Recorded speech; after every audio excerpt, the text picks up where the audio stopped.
नमस्कार। आचरण के साथ मैं हूं टीएन मनीष। इस समय हम ग्वालियर हाई कोर्ट के परिसर के सामने खड़े हैं और यहाँ वकीलों के बीच एक बड़े मामले यानी कि संविधान के जनक बाबा साहेब अंबेडकर की मूर्ति को लेकर वकीलों में ही वैचारिक तौर पर दो भाग हो गए हैं और ये मामला लगातार जोर पकड़ रहा है। इस समय हमारे साथ बाबा साहेब की मूर्ति लगाने के लिए ज्ञापन देने वाले वकीलों में शामिल और अग्रणी रहे विश्वजीत रतौनिया हैं।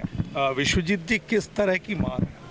देखिए, देश के पहले कानून मंत्री के तौर पर संविधान रचयिता के तौर पर बाबा साहब की मूर्ति स्थापित की जा रही है। तो हमारा तो हमेशा से ही जो है मांग रही है। हमारा तो हमेशा से ही मानना रहा है कि न्याय के मंदिर में बाबा साहब की मूर्ति लगना चाहिए। सुप्रीम कोर्ट में भी बाबा साहब की मूर्ति लगी है। जिस दिन बाबा साहब की मूर्ति सुप्रीम कोर्ट में लगी थी तो पूरे देश में ज्ञापन कब दिया? ये ज्ञापन हम लोगों ने जो है फरवरी माह में दिया था। हमने ये मांग की थी माननीय न्यायाधिपति महोदय से कि ग्वालियर हाईकोर्ट बिल्डिंग में और जिला न्यायालय में बाबा साहब की मूर्ति लगना चाहिए ताकि ग्वालियर में न्याय की भावना। आप वकीलों के बीच में एक समतामूलक समाज की बात बाबा साहब ने की, लेकिन वकीलों के बीच में एक एकता नहीं है।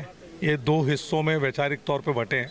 इसके पीछे कारण क्या है? देखिए, कोई कारण नहीं है। असल में बात इतनी सी है कि जो लोग विरोध कर रहे हैं उनका ये कहना है कि हमें विश्वास में नहीं लिया गया। अब विश्वास में नहीं लिया गया तो उसके लिए हम लोगों ने जो मूर्ति के समर्थन में लेटर दिया उसकी एक प्रतिलिपि जो है माननीय अध्यक्ष जी को रिसीव कराई थी। ठीक है, उसके बाद जो है तमाम सारा पत्राचार जो है हाईकोर्ट से भी, हाईकोर्ट बार एसोसिएशन। लेकिन बार जो है, बार तो आपकी प्रमुख कड़ी है। अगर बार के ही अध्यक्ष, उपाध्यक्ष और पूरी बॉडी इसका विरोध कर रही है तो उनका आधार? बार के उपाध्यक्ष सन्नाम सिंह कुशवाहा जो है मूर्ति के समर्थन में है। पूरी बार नहीं है, निर्वाचित जो बार है पूरी बार जो है एक साथ नहीं है। आधी बार बाबा साहब की मूर्ति लगाने के पक्ष में है। और रही बात अन्य वकीलों की, तो एक बड़ा धड़ा बाबा साहब की मूर्ति लगाने के पक्ष में है ताकि इस न्यायालय में और ग्वालियर में समतामूलक समाज की स्थापना हो सके। लेकिन मुझे पहचानने वाली बात है कि जो विरोध कर कौन रहे हैं। तो राष्ट्रीय तिरंगा तो हम लोगों के लिए अभिमान और गर्व का विषय है ना।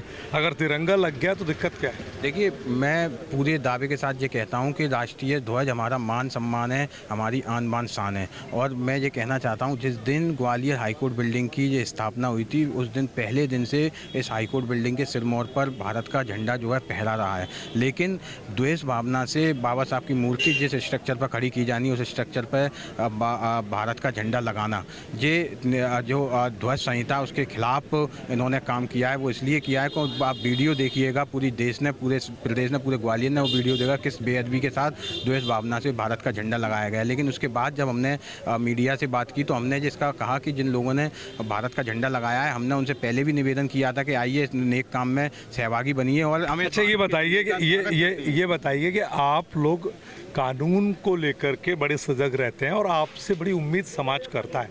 एक ऐसा प्रोफेशन है जिससे इस तरह की उम्मीद नहीं की जाती कि कानून हाथ में लेने की स्थिति बने, विवाद की स्थिति बने और शहर का जो संदेश है वो देश में, विदेश में और पूरी दुनिया में गलत तरीके से जाए।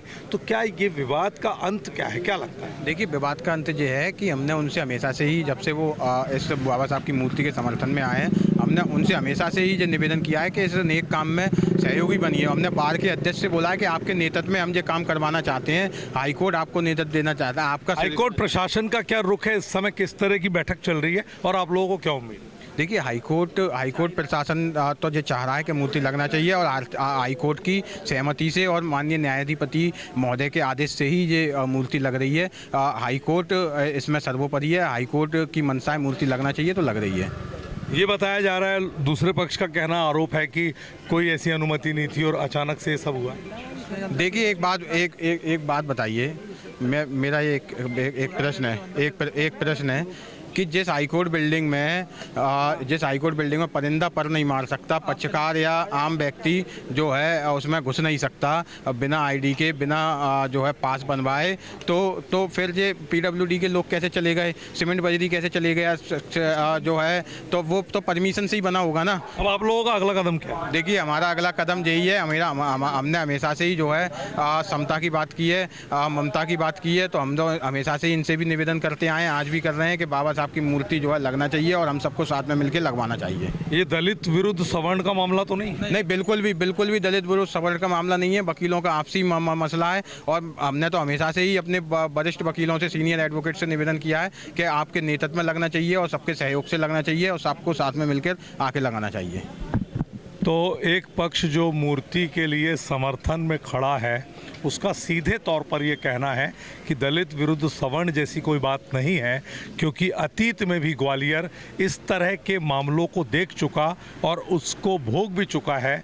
तो सभी को अब ये उम्मीद है कि एक नोबल प्रोफेशन के नाते कानून के रक्षक कम से कम कानून हाथ में नहीं लेंगे और एक ऐसी व्यवस्था जरूर बनाएंगे बीच का रास्ता निकालकर कि किसी की भी भावनाएं आहत ना हो, राष्ट्रीय तिरंगे का सम्मान भी रहे और संविधान निर्माता के साथ भी किसी तरह की अति ग्वालियर की माटी से कम ऐतिहासिक धरती से ना हो सके।